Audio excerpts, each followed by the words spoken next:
Bumalik tayo sa nakaraang buhay ni Dibo bago pa si El na nabuhay muli. Ito ay noong nangyari ang pangyayari na tinatawag na The Last Day, kung saan naghasik ng kaguluhan ang mga iba't ibang halimaw sa buong mundo. Dahil sa kanyang pagdurusa sa kahirapan, isang pangarap lamang sa kanya ang mabuhay ng normal. At ang tanging nagawa niya lamang ay manood habang nagdurusa araw-araw ang kanyang nakababatang kapatid sa sakit nitong Black Disease. Ang masaklap pa nito ay hindi man lang nito nagawang makapagpaalam sa kanyang pamilya. Kaya napasabi siya na ang lugar na ito ay tunay na isang impyerno. Nang bigla na lang mayroong nagsabi na mukhang may tao pang natira. Sa harap ng isang bangkay ng dambuhalang halimaw, makikita natin ang isang babae na may hawak na isang malaking palakol na nakaharap kay Dibo habang siya ay nakatali sa isang pader. Nasabi ng babae na mukhang siya ay nahihirapan kaya natanong siya nito kung kinakailangan ba nito ng tulong. Subalit may labis na galit lang siyang minura ni Dibo at sinabihan na umalis. Ang kaganapang ito ay ang unang pagkikita ni Dibo sa polearm hero na si Aran. Isang taon ang lumipas kung saan mayroon tayong makikitang halimaw na aso. Nang bigla na lang itong nahiwa ni Dibo sa maraming piraso gamit ng kanyang ipinalabas na pag-atake habang nagsasabi na ito ay mabuti dahil siya ngayon ay ang nasa first place. Natatawa namang nasambit ng isa niyang kasamahan na kung sana siya ay mas mabilis lang ng 30 segundo. Habang nasabi naman ng babae nitong kasama na mukhang napagdesisyonan na ang manghuhugas sa kanila sa ngayong araw. Subalit sinuway nito si Dibo na siya ay masyadong nagpo-focus na magmukhang astig. Nasambit naman ng polearm hero na si Aran na mukhang naubos na nila ang lahat kaya sinabihan niya ang kanyang mga kasamahan na maganda ang kanilang ginawa at natanong sa kanila kung sila ba ay aalis na. Makikita natin dito si Aran na nakapatong sa gabundok ng mga bangkay ng mga halimaw na kanyang nagawang mapatay habang si Dibo ay nakatingala sa kanya. May ngiti namang napaisip si Dibo na sa isang taon, ito ay naging sapat para mabago niya ang kanyang pananaw sa buhay. Napaisip din siya na si Aran ay isang hero na hindi natitinag ng emosyon ngunit may mabuting kalooban. Pinrotektahan nito ang kanyang mga tao at nanguna sa paglikha ng landas. Ang pagmasid ni Dibo sa kanyang tabi ay nagbigay sa kanya ng bagong pananaw sa mundo ng Maple. Kaya ang kanyang naging layunin ay ang tulungan si Aran. Pagkalipas ng ilang minuto, makikita natin ang grupo habang nagpapatuloy sa kanilang paglalakbay sa kuweba kung saan natanong ni Aran sa maliit na bata na si Shannon na kung ito ba ay ang tamang direksyon. Nasambit naman ni Shannon habang nakaturo sa itaas, na dahil sa mga bakas na naiwan nito sa kisame, ito ay tama. Di kalaunan, nakarating sila sa isang parte ng kuweba na mayroong lava kaya sila ay napasabi na iba ang kanilang pakiramdam dito. Sila din ay napatanong kung meron bang ganitong lugar sa ilalim ng kabukiran ng Elnas. Bago ng pangyayaring ito ay bumalik muna tayo bago sila napunta sa kuweba, kung saan sila ay nasa loob ng isang bahay. Makikita natin ang pagmamakaawa ni Shannon kay Aran dahil walang may gustong sumama sa kanya sa loob ng abandonadong minahan sa Elnas. Kaya natanong nito si Aran na siya ay kanyang tulungan para hanapin ang kanyang kapatid na lalaki. Agad naman siyang sinabihan ni Aran na siya ay nasa maling tao dahil hindi siya kumukuha ng personal na mga kahilingan. At ang pagdala nito sa kanya sa loob ng minahan ay hindi mabisa. Dahil kahit pa na siya ay isang gabay sa papel, alam nito na ang isang third circle lamang na gaya niya ay hindi mapapakinabangan. Dagdag pa nito na hindi din garantisadong nabubuhay pa ang kanyang kapatid kaya magtanong na lang siya sa ibang mga adventurers. Kaya dahil dito, si Shannon ay napaiyak na lamang. Nang bigla na lang sumali si Dibo sa kanilang pag-uusap, kung saan nasambit nito na pagkatapos ng pangyayari na tinatawag na The Last Day ay walang may mga adventurers ang muling nakapunta sa loob ng kuweba. Kaya may buong loob nitong nasabi kay Aran na gusto niyang tulungan si Shannon at sisiguraduhin niya na siya ay ligtas, kaya pwede ba nitong pag-isipan ang kanyang mga hiling. Pagkatapos nito, bumalik naman tayo sa kasalukuyan sa loob ng kuweba sa abandonadong minahan. Kung saan makikita natin ang iba't ibang sandata na nagkalat sa lupa. Di kalayuan dito ay nakakita sila ng isang bangkay, kaya natanong ni Aran kay Shannon kung ito ba ay ang kanyang tinutukoy, ngunit sinagot siya ni Shannon na hindi ito ang kanyang kapatid. Subalit dagdag pa na natanong ni Aran kung papaano itong namatay dito dahil mukhang hindi isang halimaw ang pumatay sa kanya. Nasabi naman ng kanyang mga kasamahan na mukhang isang linggo na din ang nakalipas noong ito ay namatay. Nang bigla na lang mayroong isang dambuhalang anino ang napuno sa kanilang kinatatayuan. Kasunod nito ay ang pagkahulog ng isang malakas na atake na naging sanhi ng pagkabasag ng lupa. Dahil dito, makikita natin si Debo habang hawak-hawak si Shannon na napatanong kung ano ang bigla na lang na nangyari. Napansin nila ang isang dambuhalang rebulto, kung saan nasabi nila na ito ay isang zakyom.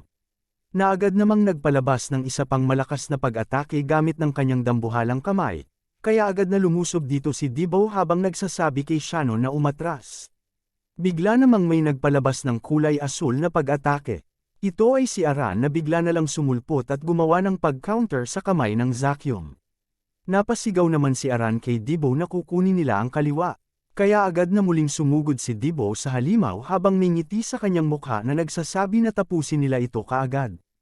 Kasabay nito ay ang pagsugod din ng kanyang mga kagrupo papunta sa halimaw. Dito makikita natin ang sabay-sabay nilang pag-atake at pagpapalabas ng kani-kanilang mga malalakas na skills sa halimaw na zakyom. Ngunit habang ito ay nangyayari, mayroon namang nakaagaw sa pansin ni Shannon na isang lagusan sa loob ng abandonadong minahan. Pagkatapos nilang matalo ang zakyom, napasabi si Debo na ito ay napakahirap na kalabanin gaya nga ng sabi-sabi, nang bigla na lang napasigaw ang isa nilang kasamahan na hindi niya makita si Shannon sa paligid. Na ikinagulat naman ni Debo. Di kalaunan malapit sa lagusan ay nakita nila ang isang gamit ni Shannon. Kaya napatanong si Debo kung siya ba ay pumasok sa loob nito, subalit siya ay napamura dahil sa pagkilos nito ng mag-isa. Napasabi naman si Aran na silang lahat ay maghanda. Ito ay dahil mayroong siyang nararamdamang malakas na aura sa loob ng lagusan na hindi niya matukoy kung ano. Napatanong ang kanyang mga kasamahan kung tunay bang mayroong bagay sa loob, kaya sinagot ito ni Aran na hindi siya nakakasigurado pero masasabi niya na ito ay malakas kaya ito ay magiging delikado. Bigla namang nasambit ni Debo na ibabalik niya si Shannon. Dagdag pa nito habang napapayuko na ang pagprotekta kay Shannon ay kanyang tungkulin, kaya silang lahat ay maiwan sa labas. Napasabi naman ang kanyang isang kasama na siya ay huminahon, at natanong nito sa kanya kung hindi ba nito narinig ang sinabi ni Aran. Nang bigla na lang may nagsabi na sasama siya sa kanya, na labis namang ikinagulat ni Debo. Ito ay si Aran na nagsasabi na kahit anuman ang nasa loob ng lagusan, ito ay isang banta sa mundo ng Maple kaya ito ay kanyang trabaho para sugpuin. Kaya dahil dito, napagpasyahan din ng kanilang mga kasamahan na sumama papasok sa lagusan. Pagkalipas ng ilang minuto, makikita natin ang loob ng lagusan na napupuno ng mga lava. Di kalayuan sa isang higanteng puno na napupuno ng mga kadena, makikita natin si Shannon sa ibaba na nakaluhod dito. Kaya nang siya ay makita ng grupo, agad nila itong tinawag. Subalit napansin nila ang isang bangkay ng isang lalaki sa kanyang tabi. Habang hinahawakan ni Shannon ang bangkay, nasambit nito na ito ay ang kanyang kapatid. Natuon naman ang pansin ni Aran dahil dito. Napasabi si Debo kay Shannon na manatili sa kanyang pwesto at huwag umalis dahil siya ay pupunta sa kanya. Subalit habang si Shannon ay naluluha ay bigla na lang siyang napangiti. Dagdag pa nito habang nagpapalabas ng kakaibang mukha, na si Debo ay tunay ngang pumunta dito. At dahil si Debo ay isang mabait na tao, hindi na sila makakabalik. Natanong din ito kay Debo kung alam ba nito ang rason sa likod ng pangalang zakyom. Ito ay ang Tree of the Demon. Habang marami ang naniniwala na ang mga gumagalaw na rebulto ay ang zakyom, subalit hindi ito totoo dahil ito ay mga bagay lamang na ginagamit ng tunay na zakyom. Ito ay dahil ang higanteng puno ay ang tunay na katawan ng zakyom, kaya nasabi ni Shannon na hindi pa nila nahaharap ang tunay nitong anyo. Dahil dito, pasigaw na natanong ni Debo kay Shannon kung ano ang pinagsasabi nito. Agad naman siyang pinigilan ni Aran at nagpasalamat kay Shannon sa pagsabi ng impormasyong ito sa kanila. Dagdag pa nito na huminahon si Shannon dahil papatayin nito ang higanteng puno. Agad namang lumapit si Aran habang nagsasabi kay Shannon na siya ay magtago dahil ito ay magiging delikado. Dagdag pa nito na marahil ay pwede siyang madurog ng puno kung siya ay mahuhuli dito. Bigla naman itong natanong na marahil ito ay mayroon pang ibang gagawin. Gaya ng paggawa nito sa kanyang kapatid bilang isang sakripisyo, nang may bigla na lang na kinuha si Shannon na isang pulang bato sa dibdib ng bangkay ng kanyang kapatid. Kung saan habang hawak-hawak niya ito, nasabi nito sa kanila na mukhang siya ay hindi nila naiintindihan. Ito ay dahil ito ay nagsimula na, noong sila ay pumasok sa lugar na ito, nang bigla na lang nabasag ang pulang bato, kaya dagdag pa ni Shannon na ang zakyom ay hindi lamang sumasapi sa mga rebulto. Nang bigla na lang din may sumaksak kay Debo sa kanyang likuran, na ikinatalsik at ikinasuka naman niya ng kanyang dugo. Bigla naman na napalingon si Aran at nabahala. Ito ay dahil agad siyang sinugod ng isa nilang kasamahan gamit ng kanyang nagliliwanag na sibat, kung saan makikita natin ang malaking pagsabog dahil sa ginawa nitong pag-atake. Bumalik naman tayo kay Debo habang napapatanong kung bakit ito nagagawa ng kanilang kasamahan na si Miria. Subalit nanlaki ang kanyang mga mata sa kanyang nakikita. Ito ay dahil ang kasamahan nito ngayon na si Miria ay labis na nag-iba ang anyo habang may labis na galit na napapasabi na pinatay ni Debo ang kanyang mga kasamahan. May ngiti naman na nasabi ni Shannon na ang pakikipag-usap sa mga ito ay walang silbi dahil nakikita lang sila ng mga ito bilang target ng kanilang paghihiganti. Bigla na lang din na may lumabas sa lava na isang dambuhalang bagay kaya nasabi ni Shannon na sa ngayon, ito ay oras na para sa finale. At ang dambuhalang bagay na bigla na lang lumabas sa lava ay ang isang dambuhalang rebulto na kanilang kinalaban kanina. Dahil dito habang makikita natin si Shannon sa kanyang ibang anyo, nasambit nito na gagawin nito ang lahat ng kanyang makakaya para matapos ang performance na ito. Ito ay dahil para itong lahat sa kanilang Panginoon na Black Magician. Pagkalipas ng ilang sandali, mayroong naganap na isang malakas na pagsabog. Kasabay nito makikita naman natin si Debo habang hawak-hawak ang kanyang sugat na napapatanong sa kanyang isipan na marahil si Miria ay nasapian ng Zakyum. Pasigaw naman siyang sinabihan ni Aran na huwag siyang maging duwag at tapusin na niya ito kagad dahil hindi na ito ang kanilang kasamahan na si Miria. Sa tabi, makikita natin si Miria na nagpapalabas ng kakaibang ngiti. Kung saan napamura na lang si Debo at napasabi na ito ay kanyang alam habang patuloy na pinagmamasdan ang kanilang nag-ibang kasama. Lumipat naman tayo kay Aran na bigla na lang inactivate ang kanyang skill na tinatawag na adrenaline boost para siya ay mapabilis. Kasunod nito ay ang kanyang pagpapakawala ng kanyang malakas na skill na tinatawag na smash swing, kaya nagawa nitong mahiwa ang dambuhalang rebulto, at sa lakas nito ay makikita din natin ang pagkahiwa ng lahat ng mga bagay sa loob ng kuweba. Dahil sa mga kaganapan, si Debo ay napakagat na lamang ng kanyang ngipin sa labis na pagkainis. Ito ay dahil sa ginawang malakas na pag-atake ni Aran. Nagawa din itong mapatay ang isa nilang kasamahan. Kaya napaisip si Debo na itong lahat ay kanyang kasalanan at dapat hindi na lang siya nagpumilit na pumunta sa lugar na ito. Agad namang sumugod si Debo papunta kay Miria, kung saan nagawa niya itong masaksak sa kanyang katawan gamit ng kanyang palakol kaya siya ay nasuka ng dugo. Habang nakadikit ang kanyang sandata sa kanyang dating kakampi ay wala nang may nagawa si Debo kundi ang manghingi na lang ng kapatawaran. Nang bigla na lang na mabilis na iniabot ni Miria ang kanyang kamay papunta sa kanya na labis naman niyang ikinabahala. Kaya agad na nilagyan ni Debo ang kanyang sandata ng kanyang kapangyarihan para agad na ito ay kanyang mahiwa. Nagawa namang mahawakan ni Miria si Debo sa kanyang mukha, kung saan siya ay nagpasalamat kay Debo at nasabi nito na ingatan niya si Aran. Dahil dito, si Debo ay mas lalong nakaramdam ng labis na galit sa kanyang sarili.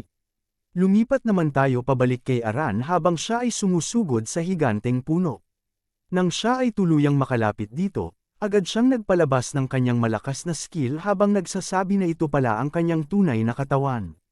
Nang may bigla na lang lumabas sa lupa na naglikha ng malaking pagsabog. Ito ay isang malaking kamay ng rebulto na nagawang maharang ang atake na ipinalabas ni Aran, na labis niyang ikinainis.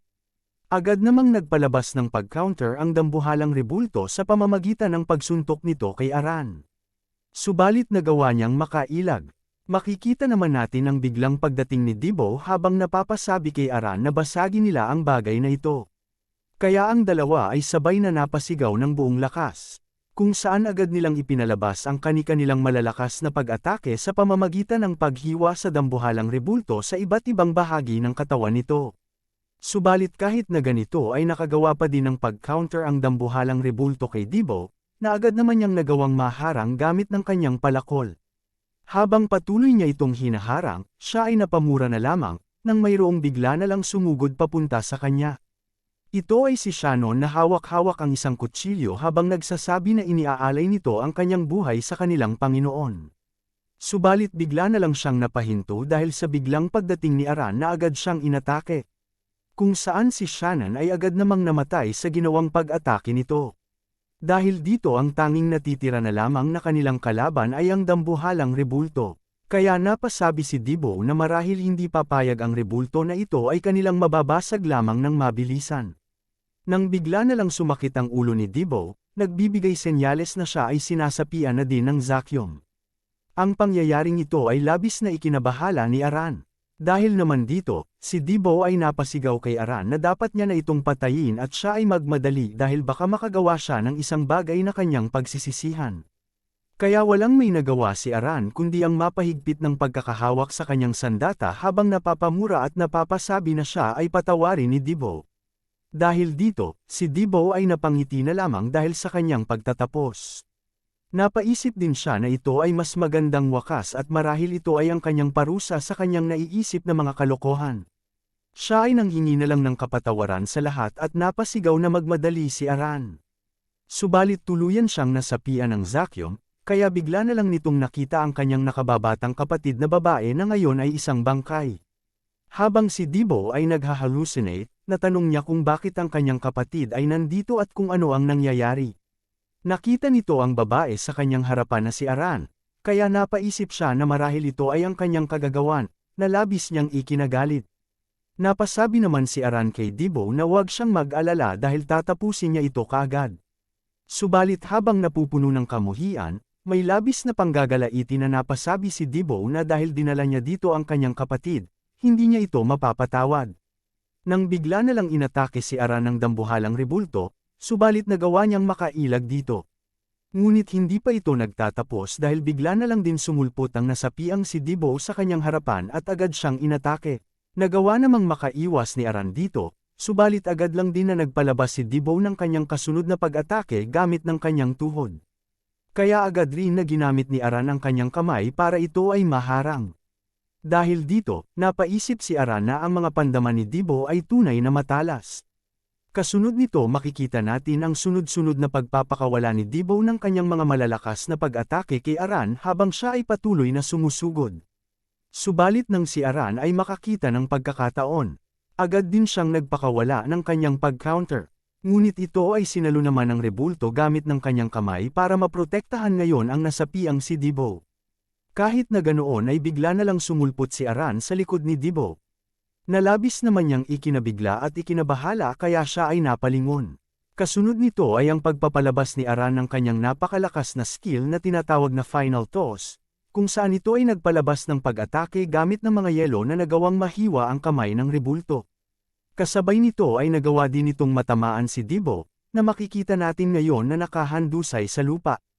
Agad namang sumugod si Aran ng napakabilis, kung saan siya ay tumalon ng napakataas papunta sa ulo ng dambuhalang rebulto. Habang inaangat nito ang kanyang sandata para magpalabas ng kanyang pag-atake, nasabi niya na ito na ang katapusan ng halimaw. At dali-dali nitong ipinalabas ang isa pa niyang napakalakas na skill na tinatawag na Final Blow, kung saan ito ay naghugis na isang malaking kulay asul na oso. Nang bigla na lang sumulpot si Debo sa ulo ng dambuhalang rebulto.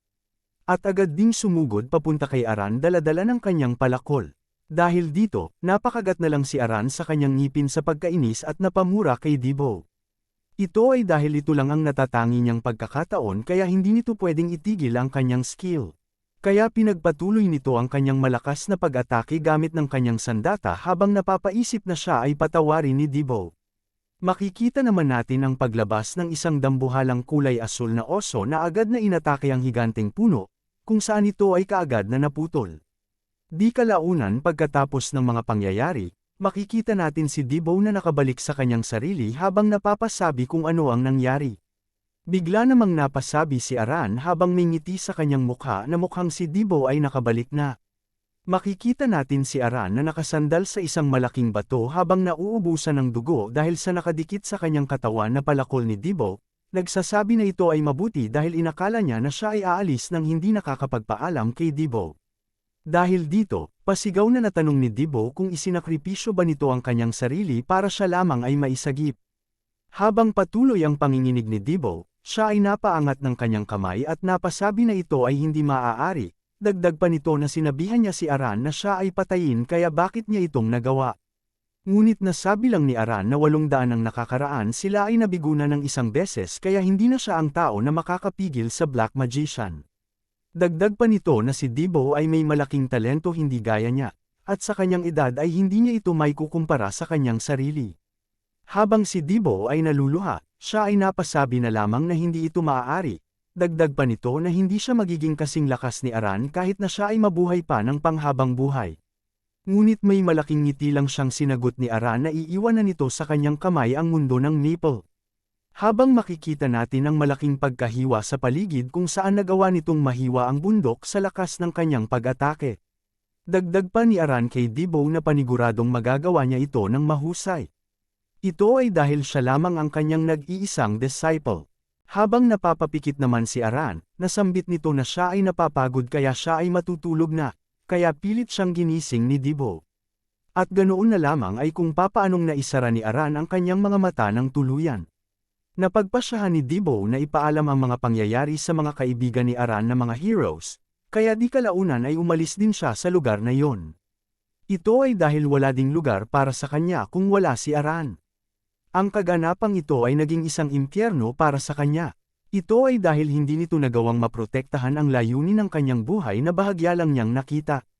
Hindi din ito nagawang makapagsisi sa kanyang mga kasalanan. Ngayon ay makikita natin si Debo na nakaluhod sa lupa. Kasunod nito ay ang pagpapalabas ng isang lich o marahil ang Black Magician sa kanya ng kanyang skill, na naglikha ng napakalaking apoy at agad na napunta sa kanyang harapan. Kung saan si Debo ay wala nang may nagawa, at nang ito ay tuluyang tumama sa kanya, ito ay naglikha ng napakalaking pagsabog na marahil ay kumuha sa kanyang buhay. Bumalik naman tayo sa kasalukuyan habang biglang napamulat si Debo ng kanyang mata. Makikita natin na siya ay nagising sa kanyang komportableng higaan. Kasabay nito ay ang pagsabi sa kanya ng kanyang kapatid kung siya ba ay nagising na ng tuluyan. Ito ay dahil siya ay nag-alala dahil patuloy pa rin ito na walang malay kahit na wala itong mga sugat. Nasabi din ng kanyang kapatid na siya ay binabangungot dahil siya ay nagsasalita sa kanyang pagtulog. Subalit napaupo na lang si Debo sa kanyang higaan at napasabi na hindi niya ito maalala. Nang may bigla na lang may kumatok sa kanilang bahay kaya agad itong pinuntahan ng kanyang kapatid. Agad naman itong tinawag si Debo dahil mayroong naghahanap sa kanya. Kaya agad ding lumabas si Debo para ito ay kanyang tingnan. Nakita nito si Elle sa labas kung saan napasabi si Elle sa kanya na ang kanilang mga plano ay nagbago, kaya kinakailangan nitong maghanda kaagad. Kaya napatanong na lang si Debo sa kanyang boss kung wala ba silang bakasyon. Subalit sinabihan lang siya ni Elle na hindi ba't nakapagpahinga siya ng maayos. Natanong naman ni Debo sa kanya kung ano ang nagbago. Kaya sinabihan siya ni Elle na kailangan niya itong pahiramin ng pera at marahil ang 200,000 meso ay sapat na para dito. Napag-alit namang sinagot ni Debo na hindi niya ito papahiramin.